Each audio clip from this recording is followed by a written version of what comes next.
Hello everybody and welcome to the webinar. I am excited to share some ideas and some thoughts and strategies to help people in these turbulent times that we're in. And the thing is at the moment for us as business owners that we really need to be very proactive and we need to be very strategic and looking forward of how the things are going to have the best outcome for us and our business. So let's start the webinar and we'll go through and hope you've got a pen and paper there and hopefully you'll take some notes. Even if you pick up one thing today, if you pick up one strategy today that you can implement in your business that will make a difference, it's worth your time. Definitely. I'm hoping you'll probably get about at least 10 actions or things that you've identified that you could actually do to act on. It's the people that are proactive in times like this that are going to have come out the other side with the best outcome. And that's what we want to be, is we want to be thinking proactively at how we can change and act and accordingly as things are changing from day to day. So I'm going to start the slideshow and start to go through. I'll just share my screen. Let's have a look here. I'll just share my screen with you so that here you can have a look at my slides. I am sharing screen here too, I think I'm sharing screen too, and hopefully can everybody see this here? Hopefully everyone can see it. Yep, great. Okay, so first tip here, which I think is a key to any really good relationship, is communicate. Yeah, I love this quote. Good communication is the bridge between confusion and clarity. So how are you communicating at the moment? Is there confusion in your business? Is there confusion with your clients, or is there clarity? So what we're looking at doing is really making sure that we're keeping honest, open communication with our customers, with our followers, with our team. It's really, really crucial to keep that communication going. Suppliers, networks, we are all in this together. So communicating as many people as possible with as much, you can't communicate too much, as much communication. So with your team, for example, I'd be communicating daily. I've got some clients whereby they're having morning huddles where they're just getting together on Zoom and saying, okay, what was the wins that we had, yesterday? What's our challenges we've got today? How are we going to have today is amazing. What do we need to do? So if they're not face to face, they're doing a Zoom one. So how can we communicate with our team so that they feel secure and they feel clear about what's happening in the business, what's happening with the clients? So the other is your customers. How are your customers feeling at the moment? Most customers are scared. Most people are uncertain about what's happening. So with the service that you offer, how are you actually communicating to your clients that you can still deliver that service? Has it changed? Or are there more different needs that your customers have? So having that extra communication with your customers is really key to making them feel like you're looking after them, to making them feel like they're number one. Because the more communication we can give our customers, the more they'll feel informed about how we can look after their needs. The other is your networks. What are you doing to communicate differently to your networks? Social media, your networks with your various suppliers as well. I've got some, clients where they're having problems with supply. So what alternatives do we have for supplying different products? What alternatives do we have for getting things from different suppliers? So being, really, really, I suppose, very, very clear on not communicating a negative message, making sure that you're communicating a positive message that's very clear on how you can support them through uncertain times. So we don't know what's going to happen tomorrow, but you know what's in your control, so you can communicate that. And it's very important for you to be making sure that you use the technology we have available and thinking, okay, in my business today, now, am I communicating enough to my team? Am I communicating enough to my suppliers? Am I communicating enough to my customers and our networks and stakeholders? Who do we need to communicate more with? Because we know that's a really, really key to having any good relationship, is having that clear communication. So have a think about it. What can you do that's stepping up? It should be more communication now than you've ever done before, because then that breeds a feeling of comfort within them rather than a feeling of confusion. So that's my first tip. I hope you can step your communication up within the community. Now, my next one is be positive. And I love this quote here. Being positive in a negative situation is not being naive. And you'll hear people saying, stop being positive. There's nothing positive at the moment. Well, it's leadership. You own the business, or you're the general manager of the business, or you're leading your team. It's up to you to step up your leadership qualities, your leadership skills.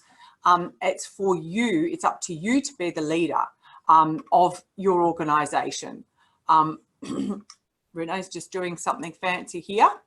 Okay, so what we want to do is have a look at recognising small wins through the business. Make sure that you're not breeding panic, making sure you're leading people towards a positive outcome, making sure there is not worry, there is not this panic, keeping everyone settled from your positive attitude.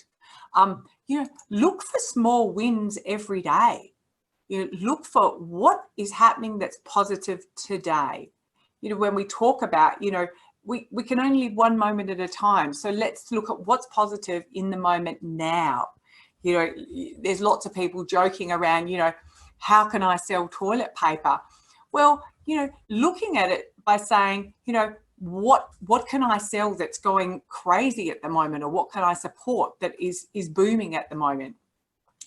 Sometimes it's also advisable to maybe, watch a little bit less news. If you're finding yourself glued to the news for 3 or 4 hours a day, maybe just cut back on that, because generally people feel negative after that. Yes, we need to be informed, but maybe watch a little bit less of the news. And the thing is that I'm not worried about the so much the effect of the virus. I'm looking at this webinar focusing on how it will affect our economy, and how you can proactively focus on being positive and focus on all the things you can do, not on all the things that you can't do. Look at what is in your control, not what's out of your control. So you still do have things that are in control. And I started my first business at the beginning of the recession that we were meant to have, that Keating said we were meant to have. Interest rates were at about 18–19%. That was in 1990. Then I started another business at the beginning of the global financial crisis. Now, there is always, economic upturns and downturns, and we will get through them. It's the ones who are positive and proactive are the ones that will get through it in the best possible way. Now, when we think of a negative attitude, it never gets a positive result, does it? So it's up to you as the leader to think positive, and to lead and look for small wins every day, and reduce any kind of panic within your business. Making sure that's reduced will give you a much better outcome. And lead the people, lead them as the business owner and the leader. That's what they're looking to you for. They're looking to you for leadership. So this is the time when you've got to step up your leadership skills. Now, you might be scared inside. That's fine. We're all together here. But as the leader, it's time for you to step that up. So my second tip here is don't stop planning. This is a time when sometimes people start running around like tooks with their heads off, and And, you know, they start running around like tooks with heads off because there's this crisis happening, and they forget all about planning. You know, that old saying, you know, failing to plan is planning to fail, is never been so true. It's the businesses that plan and the businesses that look forward that are going to be the best positioned when we come out of this. You know, it will pass. It will pass. We don't know if it's going to be 6 months. We don't know if it's going to be 3 months, 60 days.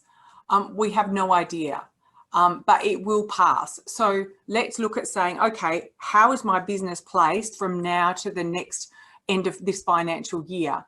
So when we look at planning, we look at saying, all right, let's look at our main functional areas of our business and say, all right, from now to the end of the financial year, you know, what are my projected sales? What are my sales that are possibly going to fall off?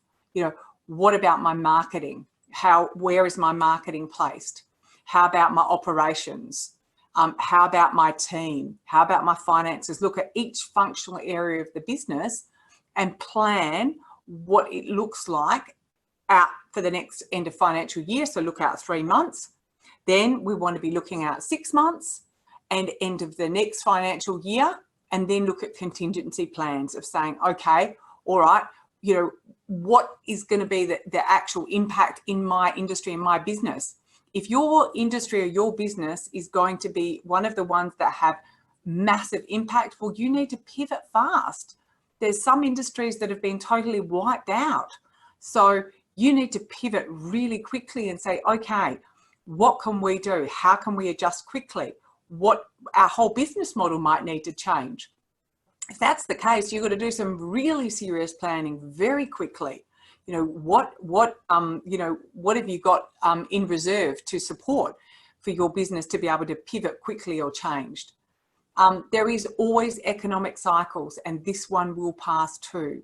So what planning do you need to do to look to be ahead of the curve so that when this, you know, downturn comes up, you're placed in a really good position to be, you know, back on top as quickly as possible. So the key learning here is not to stop planning. The key is not to be focused on what's happening, you know, what's happening that it's all going to fall apart. The key is to be looking at planning strategically in each functional area of your business, what needs to happen in the future and what may happen. What's the best case scenario? What's the hopeful scenario? What's the worst case scenario? And what are our contingency plans for them? So I really want you to think about long term with your business, what planning needs to be done. So my next tip here, and number 4, is accept that there is change. You know, the only constant in life is change. You know, we need to lead the change. If you've got to pivot quickly, do it now. If things need to change quickly, do it now. This is the most change, you know, that you'll probably ever have in your business. What's going to happen over the next few months. So we need to be ahead of that change. We don't need to wait. We need to see, okay, let's, you know, wait and see if this all blows over, what will happen. Well, no, let's step up every single thing in our business that needs to be stepped up now, because then what's going to happen is, okay, in 3 months' time, things go back to normal. In 6 months' time, things go back to normal, or the new normal. What are you going to have? You're going to have a leaner company, a faster company. Your company is going to be more agile because you've changed things, because you've said, hey, no, we've got to change our ordering this way, or we've got to change our delivery this way, or we need to restructure our org chart this way. So make sure that you're looking ahead. What changes do you need to make, and make them quickly? Because the ones who adjust quickly are the ones who are going to be actually being placed a lot better when they come out of this.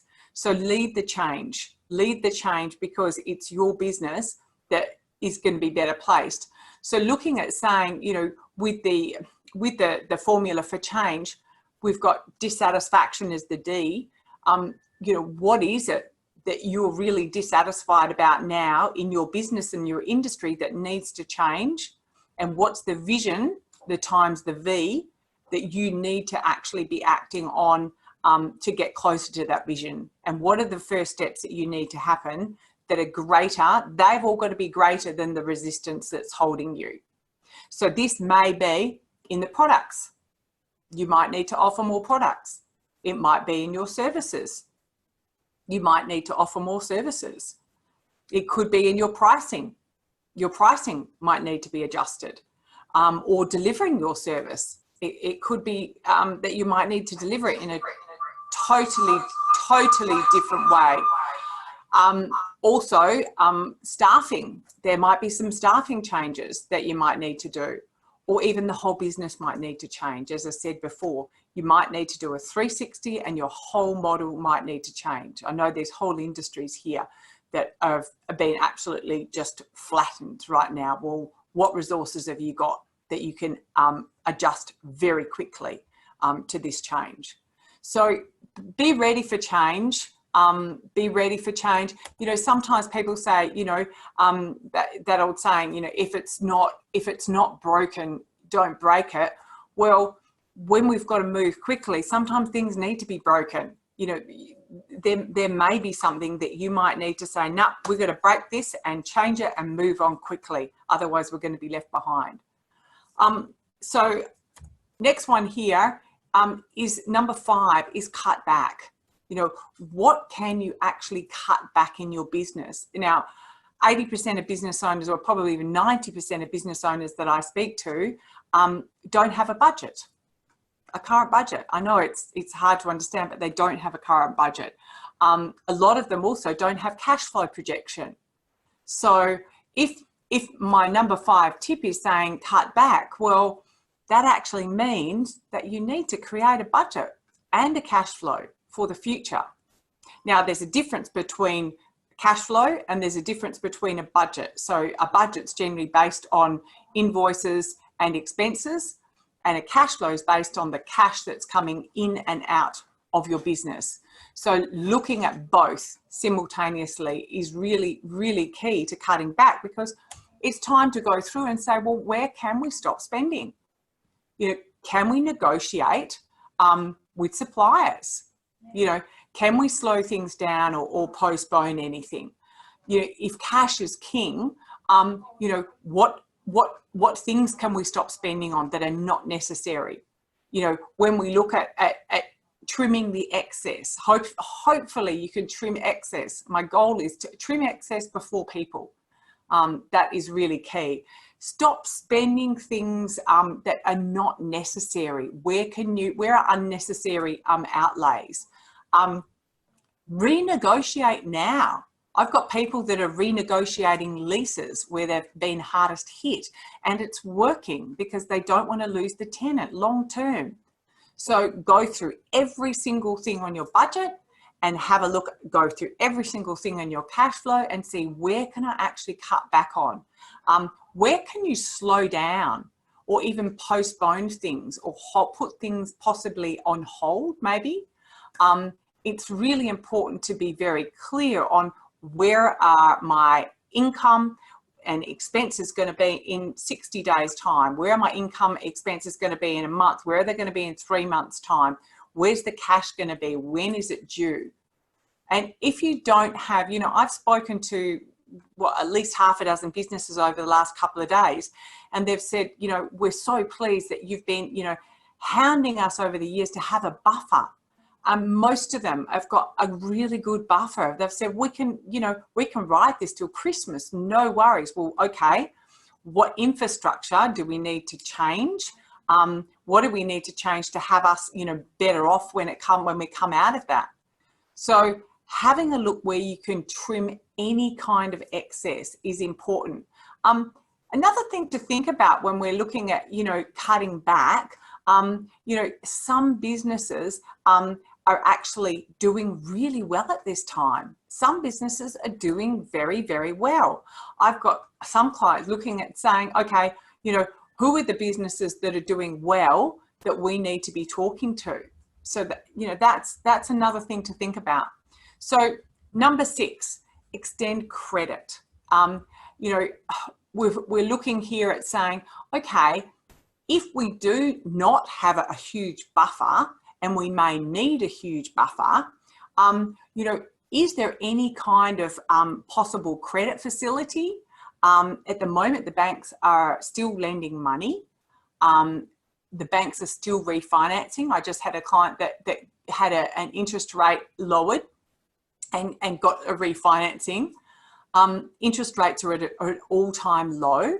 If banks are still lending money, even if you don't need it now, is it possible to have any kind of credit extended? Just so that in the future, if you do need it, it's there. You don't need to use it. It just feels a lot safer and a lot more, I suppose, in control if you do have access to it. So, you know, while they're still lending, look at saying what is available for me to have there if I need it. If you don't need it, it doesn't matter. So are there credit lines that you're not using that you could get? Are there credit cards? Personal as well.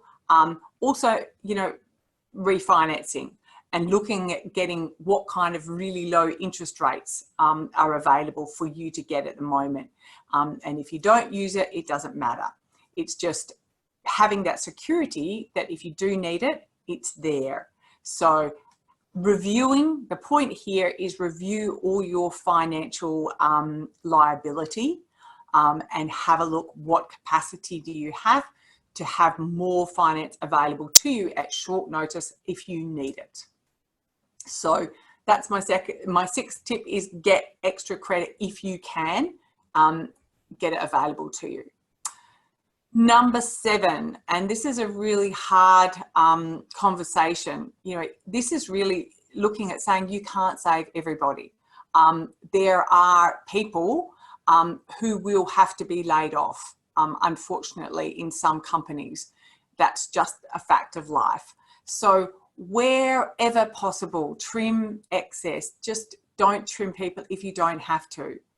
But if you do have to, the quicker it can be done, it means it's going to be playing on your mind for less, it's going to have less impact on the business, and they can get on with what they need to do as well. So some people will have to be let go if you're one of these industries that have actually really been hit hardest. You know, there's a few tips that are going to help here. Get people to take holidays if they're owed holidays. If there is a downturn in production, that's something that, you know, might be looking at. You know, try, if we're looking at having to let people go, looking at one at a time or by attrition. So maybe stop putting people on. You know, also other ways, I've had people looking at cutting overtime. That's something that can also help. Pay cuts are an option, and communication really, I think, is the key here, is making sure that people are actually communicated with on what you're doing to help them and what you're doing to support them. You know, if there's bonuses, maybe might be time to suspend bonuses. But looking at saying, you can't save everybody. Don't try and save everybody at the expense of your business, because some people may have to go and you have to make those hard decisions. So look at wherever possible you can, but there's going to be times when you can't. So I'm sorry, that's just a fact of life at the moment. The next tip here is number 8, work from home. And I think this is something that's been on everybody's lips at the moment is, you know, the option to work from home. You know, do you have that option to work from home? And, you know, is it something that you've spoken about with people? It's something that it may be very much, you know, something that you need to start to set up. Obviously avoiding crowds. I've got one client that works with aged care, and they're actually separating their team so that if one person gets infected with the virus, then their whole company won't be able to supply these aged care homes that they support. So looking at saying, okay, you know, how can we reduce the infection in our company so that wherever possible, we can still supply and service our clients. So Is there technology that needs to be implemented if you're going to be working from home? What technology needs to be implemented now before we get told we all have to work from home? What kind of meetings do you have available to do virtually? Do you have Zoom set up? Do you have, FaceTime, Skype, Teams? What do you have to have set up so that you can still have meetings with your team? Also, looking at, how can you retain that kind of customer service when you're working from home? So how can you still deliver the same customer service if you are working from home? Also security, how is it going to be set up that it's secure if you're working from home as well? So have you thought about any kind of security issues as far as remote access, setting up remote access from people's homes? What kind of, how up to date is their software? How up to date is their security? What changes need to be made now to set that up now, so that it's secure for your clients, so it's secure for you. Also banking, how is banking and mailing all going to happen working from home? And how will that security be held as well? Some people are talking that we might be in lockdown, maybe. It might happen, it might not happen, but how can you be prepared for it? If it doesn't happen, having the facility for people to work from home, what's that going to do? It's going to be beneficial for your company anyway. Again, you're going to be a more organised, more proactive, leaner company anyway. So it's only going to be a benefit for your company if you get these things set up now. And then that way, whatever timing it happens, you're all set up, you've all planned. How are we going to be secure? How are we going to service our customers? How are we going to communicate to our team? What cloud facilities do we have that we can all store data, move data and communicate? So that's my 8th tip. Next one here is, do we have to change the way we deliver our service? So does it have to go online, or can we deliver that service? So, I like the quote here, always deliver more than expected. We want to make sure that we're delivering more than is expected for our clients. So some companies at the moment are doing things like waiving delivery fees. They're looking at extending hours where they can deliver to customers and drop on doorstep. I've got one client quickly setting up for online facilities so that they can be able, have the facility for people to order online. So in your service that you deliver, can people buy online currently? If they can't, is that possible? Can they order on the phone? Is that possible? Can they set up a Zoom meeting on the phone for you, or a face-to-face meeting with you without actually moving location? Do you deliver? If you've never delivered, is that possible? If people normally come to you, can you go to them? I've got an accountant that's just setting up Zoom meetings with clients. Do you have, have facilities for them to prepay beforehand? If not, again, is something that is worth looking at setting up that's only going to be a benefit for your company in the future as well. Important to make sure that if you are getting yourself more organised to deliver a better service for your customers, how are you going to communicate this to them? It's important to communicate. I was just speaking with a client just a little while ago. We identified about 5 or 6 other services that they could actually deliver to their clients that they currently weren't delivering, but would be helpful in these times right now. So if you've got services that you can deliver to their doorstep, you can deliver them via Zoom, you can deliver them online, you can deliver them prepaid, any of these things that you weren't doing before, set them up and then communicate to them as quickly as you can so that they can see that you're going that extra mile to deliver more than is expected and to actually keep your client, because you really want to keep all your clients. So be prepared. The point here is be prepared to change your methods of delivery. if it's possible, change the methods of delivery to match the times that we're going through right now so that you can still meet needs of the market. A lot of people this will be appropriate for, some it won't be. If it is, it's an ideal time to have a look at how you deliver your service. So my next tip is market or sell.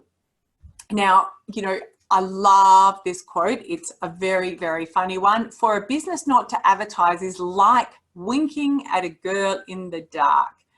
And it's a funny one, you know, you know what you're doing, no one else does. It's a funny quote. So, you know, the thing here is sometimes in times like this, people stop marketing and they stop selling. Now, this time will pass, but it's important for us to not to stop marketing and not to stop our selling. The thing is, you know, if we want our business to continue beyond this crisis, it's important for us to be keeping on reaching out to our customers, to keep providing them with what they need. Now, if you're in a business, for example, you're in a business where maybe your product might not be as in great demand now, well, change. Look at, okay, what does the market need? What's the problems that have changed now? Your marketing might be totally different. See, marketing is about communicating and educating to your target market that you can solve their problem. So maybe there's no point in continuing marketing with the marketing campaign that you've been doing. You might need to tweak it and say, okay, if marketing is about communicating and educating the market to solve the problem that they have, what problems do they have now that I can solve for them? What problems can my business solve, or what problems do I have available to me that I can solve that we didn't do before but we are going to do now? What problems can my business solve that my marketing can communicate to them that I can solve that problem for them? So that what we're doing here is we're keeping us front of mind as somebody who can solve the problems of your market. So that's what, and as well, when we come out of this winter that we're going through this economic winter, then what's going to happen is that our business is the one that they're going to look to that's weathered the storm. Our business is going to be the one that they're going to look to and say they were positive through this, they were agile, they were still looking at what are the needs of the customer that we can actually meet. Now, another thing to think about is, okay, if we say did a list of, you know, who are the industries at the moment that are going through the roof? Who are the industries that are going through the roof right now that have got massive problems that we can possibly solve? There's businesses here that are totally sold out because of what's happened. So identifying who are those businesses, who are those industries, and, you know, what are the things that I can do in my business to help solve their problems? I mean, cleaning businesses, they're going crazy, absolutely crazy. I've got IT businesses, absolutely crazy. Grocery businesses, crazy. Delivery, crazy. So how can we help solve their problems with whatever it is that we do in our business? So we may need to change our marketing message. We may need to change the way we sell. We might need to be setting up different kinds of meetings. They might be on Zoom. There might be different ways of doing it. But we need to be agile and looking at how we're doing that. So looking at saying, all right, can we negotiate better prices with our marketing company as well? That's another thing around marketing. They're going to be, you know, feeling, you know, the times at the moment too. So you might be able to negotiate a better deal with them. Also in your marketing, you might be able to create better offers and different ways.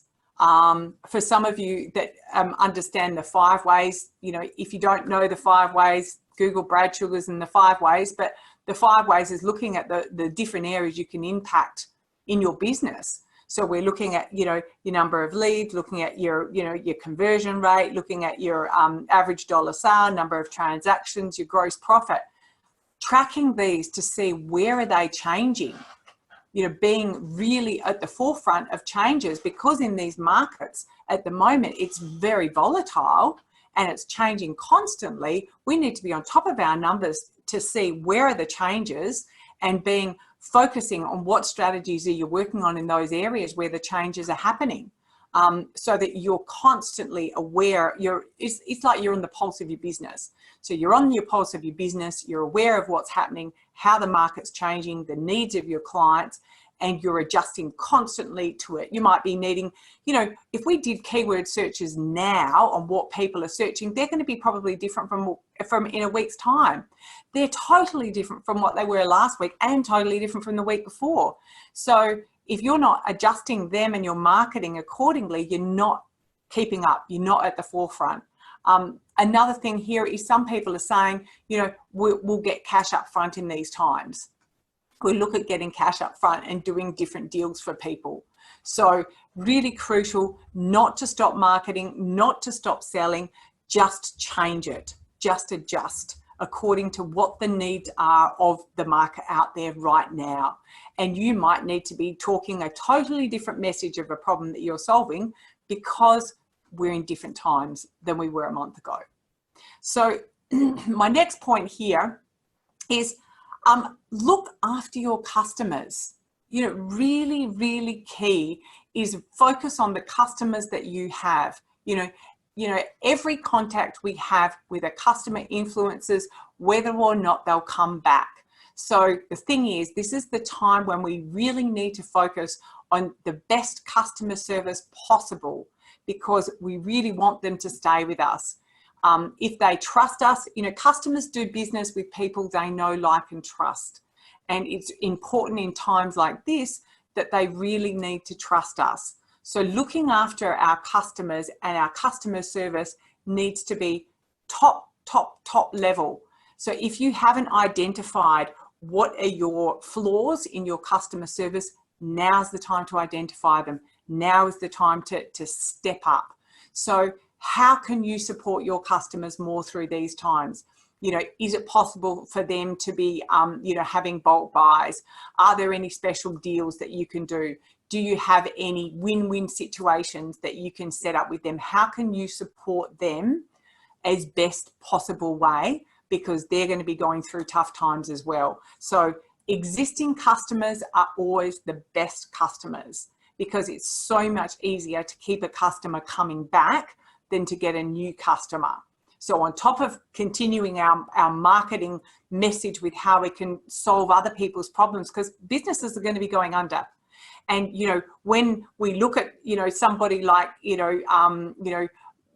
entrepreneurs like your Richard Bransons and like your Brad Sugars and people like this, it's in down times that people step up the customer service, and often businesses do a lot better in down times because businesses that are not at the forefront, businesses that are not proactive, businesses that are not working out better, smarter, leaner ways to run their team, they're the ones that go under. So then what happens is you have these customers that need to be looked after by people who know how to look after customers. So look at your customer framework, your customer service plan. How do you plan to look after your customers? Do you have a structured customer service plan already in place? If you don't, it's time to create one, but this one's got to be a mega one. This one's got to be a customer service plan above the level that you normally do it, because these are times when they need the most customer service. So, what can you offer them? What deals can you offer them? How can you, give them a customer service that will make them support you at all costs? And really, communication is vital. It really is vital to make sure that they know that you're there for them. Make sure that they know that you'll do what it takes to look after them as a client. 80-20 rule, the Pareto rule is something that I see time and time again with clients. Generally, 80% of your gross profit comes from 20% of your clients. So who are the 20% of your clients that are paying you 80% of your gross profit? Do you know who they are?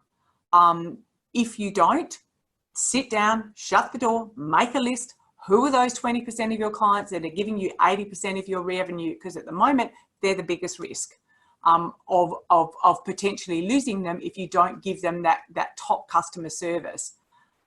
Hopefully you'll know them all by name. Hopefully you can give them a phone call or still pop in and see them and say, hey, how can we help you? What other services can we deliver to support you through these times? How can we deliver them to you? How can we look after you better than before? What are your needs at the moment? So really, really crucial that you know who are those 20% of your clients that are giving you 80%, and make sure there's some kind of communication terms, some kind of communication with them. I'd recommend not to really push out credit terms at this moment with businesses that will probably end up having to close. I would not be looking at extending credit terms with your clients. I'd be looking at win-win scenarios with them, at how you can help them, and not looking at doing that. So lastly, to finish up, use common sense. Use a lot of common sense. There's a lot of people at the moment, Richard Branson says here, the key is to set realistic customer expectations and then not to just meet them, but to exceed them, preferably in an unexpected and helpful way. Richard Branson has been through many downturns and looked at saying, all right, what can we change out of this? What can we actually make a better version of this now, coming through this tough time? So, use a lot of common sense, with your clients, with your team, communicate regularly with them all the time. And, practicing gratitude, I think is really important. The endorphins we get from practicing gratitude and focusing on the moment is crucial to making people feel like we're all in this together. We're part of a community. Practicing gratitude of the people that are with you, practicing gratitude for the customers that are still using you, practicing gratitude for the people that are willing to go the extra mile and say, okay, let's spend this extra time to go right through our business plan and make sure we've got an amazing business plan. Let's go through our customer service. Let's go through our operational plan and make sure we've got this really nailed, so that when we come out of this, we're going to be even more awesome. So making sure that you're delivering on customer service, delivering on hygiene, putting the people first, always making sure that you put the people first whenever possible. It's the people that deliver your amazing service for your business. So putting them first, and be calm, be calm. There's a lot of panic out there, and it's up to you to be the leader and to be calm and be strategic and look forward and say, what can we do that's going to give us the best outcome here? What can we do in our business to make us more awesome? How can we help more people, give a better service, and plan for the next month, the next 6 months, the next 12 months to come out of this as a stronger, more resilient business than we were before, rather than saying, oh, everything's going, pear-shaped. Let's all have a meltdown and run around and make big drama about it. It's not about that. It's about saying, let's step up. If we end up being, much leaner, much more efficient, much more awesome afterwards, that's going to be the outcome of you being proactive and saying, how can we be better out of this? So I hope this has helped. And if anybody has any questions, I'm happy to answer a few questions over the notes or the chat, and I will read a few up. I'll just see if we've got some questions here, and if I can answer them, I will answer them. So have we got some questions here? Yes, let's have a look here in the chat. Okay, sorry, I'm probably one of these people that is definitely technically challenged. Have we got the questions here, Renee? Yeah, so Mark has asked, he's had a lot of questions from his clients on whether business interruption cover will cover any loss of income. He says, unfortunately, from his research, all business insurance covers have an exclusion for diseases that need to be notified under the Biosecurity Act. Good question. I'm not sure if everyone heard that. Renee just said that. It was someone asking about business insurance. my advice to you is speak to your broker. They'll know. Speak to your broker. Everyone's insurance policy is different, and making sure that you've got good insurance policies in place is crucial. But speak to your broker as soon as you can to find out where your policy is at and what is included and what is not included. Another question here. I can't see the questions. I'm not sure where. I probably just don't know where to push. Look, probably the best thing to say is if people have got questions, that more than welcome to email them. If I can help, I'm happy to help. The points that I've gone over here, they've been shared amongst our global coaching community.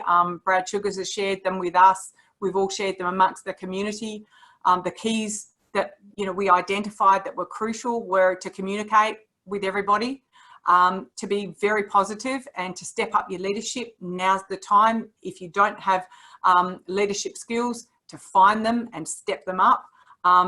Make sure you don't stop planning, to plan out. If you've never planned before, this is the time to get planning. Plan out for your business to be successful at the other side. Making sure that you seize the changes. Nothing in your business is the same anymore. You have to act on the changes. Look at cutting back where you can cut back. Be very, very clear and attention to detail in your budget and your cash flow projection. And it really must be very, very specific on where you can cut back. Extend credit. If there's any way of getting extra credit facilities, have them there in case you need them. If you don't need them, that will be a bonus. Look at saying, can you work from home? And what needs to be set up if your whole team needs to be working from home? Also, what can you deliver? And deliver it in a different way. How can you change your service of delivery? The last one, or second last one, do not stop marketing or selling, just change it and step it up. The last tip here is make sure that you focus on looking after your customers, the people that have supported you for so long, and the 80-20 rule, looking after your 20% of your clients first that give you 80% of your gross profit. They're the ones that you need to support the most. So I hope this has helped. Happy if you want to email me any questions, and I'm happy to answer them if I can. And I've got a great network of wonderful services that can help you if I can't answer the question, and I'm happy to forward them on to you. Thank you very much for joining, and I will say goodbye, and yeah, send me your questions if you want to. Thank you for joining.